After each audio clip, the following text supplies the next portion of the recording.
दर्शक मंडली शुटकोट टाइपोरा सिगारेट पोका এই লোকটিকে চিনতে পারেন কিনা দেখুন তো। দুই একজন চিনলেও হয়তো অধিকাংশ মানুষই চিনতে পারছেন না। আসুন আপনারা আরেকটি ছবি দেখুন। এবার দেখুন এই লোকটি ভারতের জাতির পিতা এবং স্বাধীনতা আন্দোলনের মহানায়ক মহাত্মা গান্ধীর সামনে সেভাবেই সিগারেট হাতে দাঁড়িয়ে আছে। এরপরও চিনতে না পারলে আসুন এবার দেখি। এবার হয়তো আপনারা অনেকেই চিনতে পেরেছেন খালিগাঁও মহাত্মা গান্ধীর পাশে এই লোকটিকে।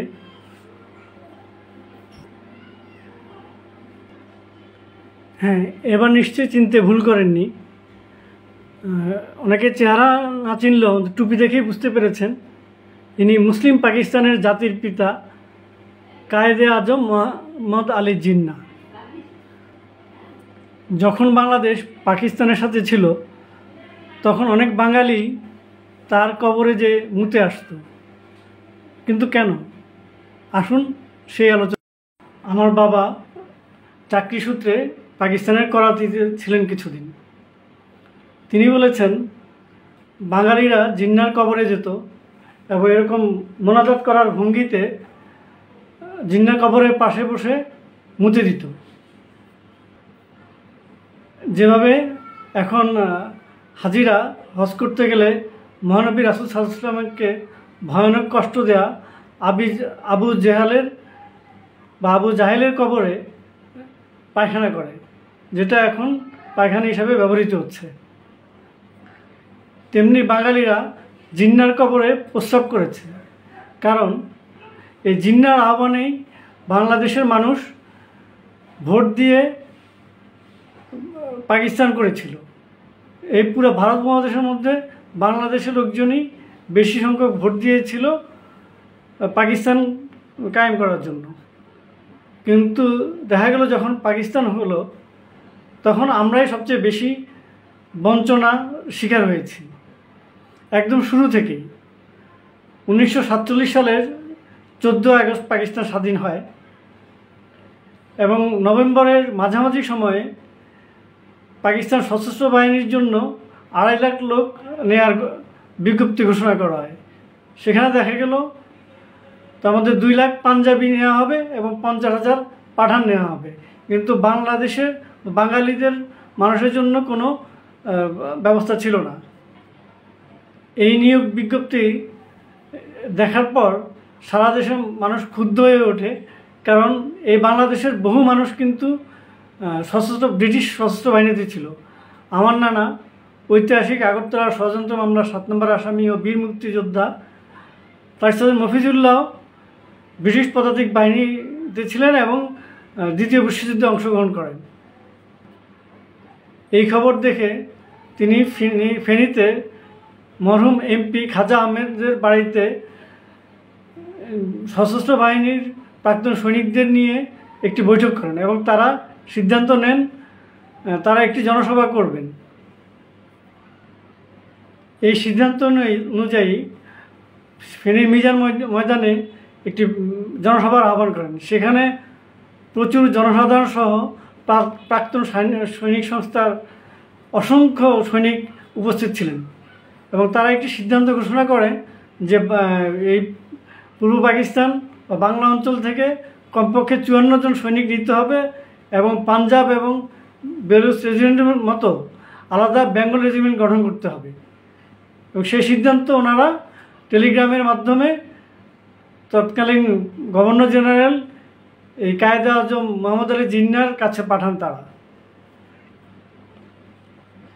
তাদের এই টেলিগ্রামের পরিপ্রেক্ষিতে পরবর্তীতে পাকিস্তান সরকার প্রথম বেঙ্গল রেজিমেন্ট ও দ্বিতীয় বেঙ্গল রেজিমেন্ট গঠন করে এবং পাকিস্তান সশস্ত্র বাহিনীতে তারা বাঙালি সৈনিক ভর্তি করা শুরু করে। ভর্তি করা শুরু করলে কি হবে, কিন্তু যারা এই প্রতিবাদ সভার আয়োজন করেছিলেন বা প্রতিবাদে যোগ দিয়েছিলেন তাদেরকে বিভিন্নভাবে গ্রেপ্তার করা শুরু হয়। তখন আমার নানা 1948 সালের 6 ফেব্রুয়ারি পাকিস্তান বিমান বাহিনীতে যোগ দিয়ে করাচি চলে যান। কিন্তু যে দাবি ওনাদের ছিল যে 54 জন শতকরা বাঙালি নিতে হবে, সেই স্বপ্ন তাদের পূরণ হয়নি। ওনাদের আরেকটা দাবি ছিল সকল সরকারি চাকরিতেও একইভাবে শতকরা 54 জন নিতে হবে, কিন্তু কোনো ক্ষেত্রে কোনো কিছু হয়নি। দেখা গেল যে বাঙালিরা সকল সরকারি চাকরি এবং সামরিক বাহিনীতে মাত্র শতকরা 5 জন সুযোগ পেয়েছে। এরপর তারা আমাদের ভাষার উপর আঘাত আনে। মোহাম্মদ আলী জিন্নাহ ও পাকিস্তানিরা আমাদের মাতৃভাষা বাংলাকে কেড়ে নিতে চেয়েছিল।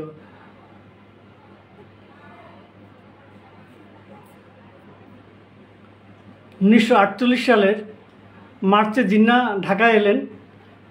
21শে মার্চ সোহরাওয়ার্দী উদ্যানে এবং 24শে মার্চ কার্জন হলে তিনি ঘোষণা করলেন যে উর্দু এবং উর্দুই হবে পাকিস্তানের একমাত্র রাষ্ট্রভাষা। এবং ক্ষোভে বিক্ষোভে তখনই ছাত্র এবং জনতা গর্জে ওঠে।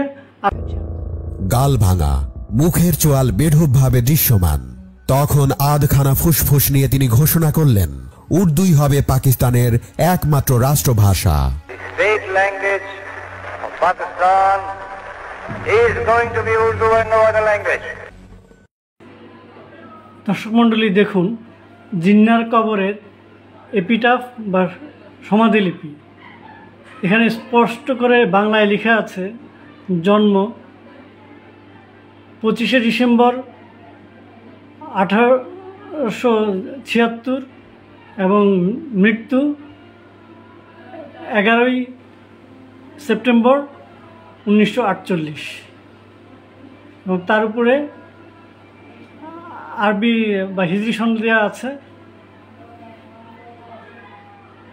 আর বাঁ পাশে দেখুন উর্দুতে লেখা, এই যে বাংলায় লেখা। এটা হচ্ছে আল্লাহ বা প্রকৃতির প্রতিশোধ। মানুষের ভালো কাজের চিহ্ন আল্লাহ রেখে দেন, তেমনি পবিত্র কোরআনে আল্লাহ স্পষ্ট করে বলেছেন তিনি অনেক খারাপ কাজের বা যারা জুলুমকারী তাদের চিহ্ন আল্লাহ রেখে দেন। এই যা দেখুন স্পষ্টভাবেই সে প্রমাণ আমরা পেয়ে গেলাম, যেই বাংলাকে তো নিশ্চিহ্ন করে দিতে চেয়েছিলেন, আজ তার কবরের সমাধিলিপি বাংলায় লেখা হয়েছে। প্রিয় দর্শক, আমরা দেখলাম জিন্নাহর সেই কথা যে উর্দুই হবে পাকিস্তানের একমাত্র রাষ্ট্রভাষা। কিন্তু জিন্নাহ এই কথাটা বলেছেন কিন্তু ইংরেজিতে। তিনি নিজে খুব উর্দু কম ব্যবহার করতেন, ইংরেজিতে কথা বলতেন। মানে এটা হাস্যকর এবং দুঃখজনক বিষয় যে উর্দুর কথা বলছে কিন্তু উর্দুতে না বলে সেই কথাটা ইংরেজিতে ঘোষণা করেছে। জিন্নাহ মুসলমানদের জন্য একটি আলাদা রাষ্ট্র গঠন করলেও সে নামাজ পড়তে জানতো না, সূরা কেরাতও জানতো না, এবং তার দাদা ছিলেন হিন্দু।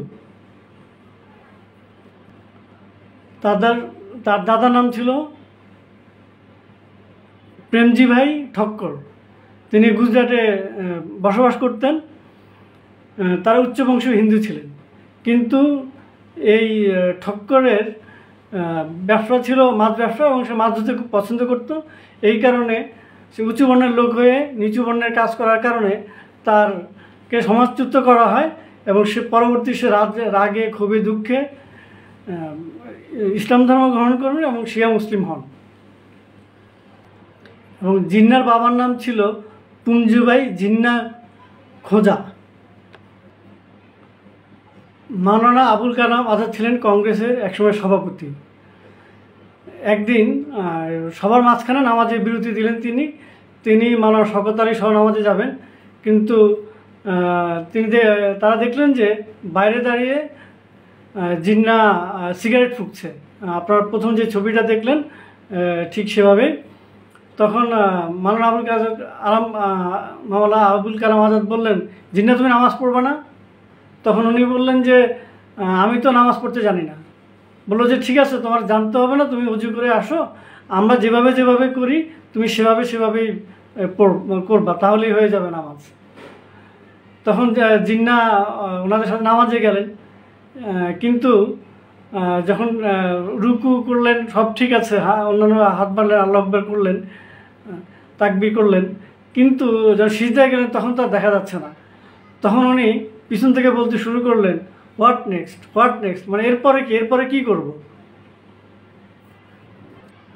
সম্ভবত এরপরেই ওই যে নামাজ নিয়ে একটি চুটকি চালু হয়ে গিয়েছিল, যে ধরাধরি শুরু হয়ে গেছে। যাই হোক, জিন্নাত প্রতিষ্ঠিত মুসলিম পাকিস্তানে বাংলাদেশের অধিকাংশ মানুষ মুসলিম হয়েও কোনো অধিকার পেল না, বরঞ্চ প্রতিনিয়ত বঞ্চনা বৈষম্যের শিকার হয়েছে, এবং যখনই অধিকার দাবি করেছে তারা আমাদেরকে পাখির মতো গুলি করে মেরেছে। এই বাস্তবতাকে বাংলাদেশ কেউ কখনো অস্বীকার করতে পারবে না। আসুন, বাংলাদেশের যারা স্বাধীনতা বিরোধিতা করেছে সেই জামাত নেতারা 30 লক্ষ মুসলমানের রক্তের বিনিময়ে বাংলাদেশ স্বাধীন হয়েছে। আমরা বলছি যে আমাদের রক্তাক্ত স্বাধীনতার ইতিহাসকে কোনোভাবে ছোট করবেন না। আমরা রক্ত দিয়ে দেশ স্বাধীন করেছি, কারণ দান সদকার বাংলাদেশ না, কোনোভাবে ছোট করবেন না। আমরা শুনলাম আব্বাসি বলছে 30 লক্ষ মুসলমানের রক্তে বাংলাদেশ স্বাধীন হয়েছে, আর ব্যারিস্টার ফুয়াদ বলছে আমরা মুক্তিযুদ্ধ করে স্বাধীন হয়েছি। কিন্তু তারা যেই সত্যটা প্রকাশ করেননি সেটা হচ্ছে আমরা 30 লক্ষ মানুষকে কারা হত্যা করেছে এবং আমরা কাদের বিরুদ্ধে মুক্তিযুদ্ধ করেছি। সেই নামটা তো এড়িয়ে গিয়েছে, কারণ তারা তাদের দালালি করে। তাহলে পাকিস্তানের যে ঘৃণ্য কর্ম করেছে তা প্রকাশিত হবে আমাদের কাছে, নতুন প্রজন্মের কাছে।